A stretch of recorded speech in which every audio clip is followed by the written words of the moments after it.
आंबेडकरी चळवळीत उभी फूट पडली। आज गणराज्य चळवळीतील विविध राजकीय तथा सामाजिक संघटनांचा महाआघाडीला पाठिंबा त्यांनी जाहीर केला। सुषमा अंधारे यांच्यासह अमोल मिटकरी, सुरेश माने, राजेश घोडे, शेख सुभान अली यांच्यासह शेकडो संघटनांनी एल्गार केला।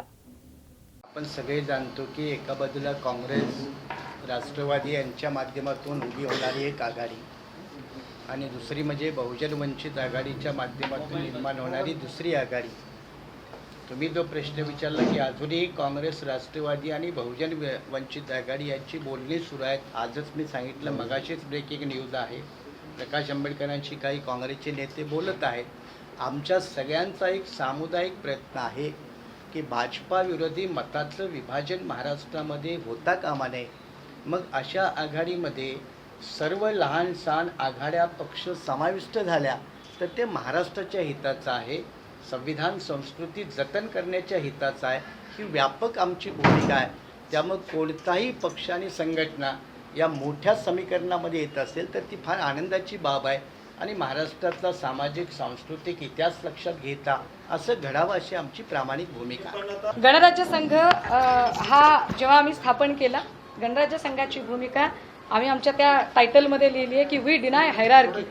ते आम्ही ब्रीथ घेऊन पुढे येतोय की जे भारतीय राज्यघटनेच्या प्रस्ताविकेमध्ये सांगितलं होतं की king should be born by the ballot box, it should not be born by the king stomach.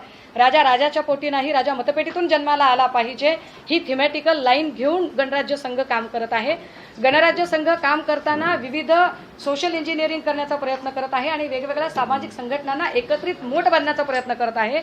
ही सगळी सामाजिक मोठ आम्ही बांधली आणि पुण्यामध्ये जेव्हा आम्ही परिषद लावली, ज्याला अध्यक्ष न्यायमूर्ती पी.बी. सावंत साहेब होते आणि अनेक अमोल मिटकरी, शेख सुभान अली, सुरेश माने, निरंजन आवटे, अनेक मंडळी, पी.ए. इनामदार सारखी होती। या सगळ्यांच्या मंथनातनं एक गोष्ट बाहेर आली होती की हे सगळं सोशल इंजिनिअरिंग झालं, याचा सिस्टीम चेंजसाठी म्हणून तुम्ही काही ॲक्शन प्लॅन ठरवणार का? आणि आम्ही त्या दिशेने पावलं उचलायला सुरुवात केली आणि आम्ही एक कृती कार्यक्रम ठरवायचा आम्ही मानस केला। यावर आमच्या सगळ्यांचं एकमत झालं, चर्चा झाली आणि आज घडीला आम्ही संविधानिक चौकट वाचवायची असेल, इथल्या भारतीय लोकशाहीला अबाधित ठेवायचं असेल, कारण आम्हाला असं प्रामाणिकपणे वाटतं की जर 2019ची निवडणुकीत जर भाजप विजयी झाली तर कदाचित आम्हाला विसरावं लागेल की 2024ला या देशामध्ये लोकशाही मार्गाने निवडणुका होऊ शकतील। आमच्यासाठी हा अत्यंत चिंतेचा विषय आहे।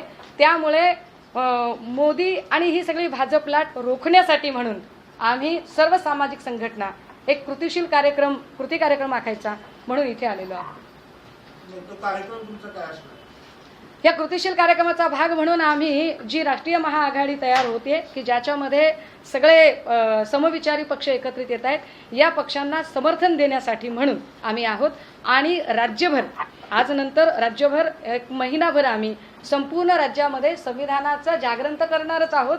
परंतु या 5 वर्षाच्या काळात संविधानिक मूलभूत हक्कांची पायमल्ली काय पद्धतीने झाली, ती कशा पद्धतीने केली गेली आणि याला भाजप सरकारने जाणीवपूर्वक संविधानातला एकही शब्द न बदलता संपूर्ण संविधानच बदलण्याची जे काही षडयंत्र रचलं, हे लोकांपर्यंत पोहोचवण्याचा, जनजागरण करण्याचा, प्रबोधनाचा आमचा प्रयत्न असेल।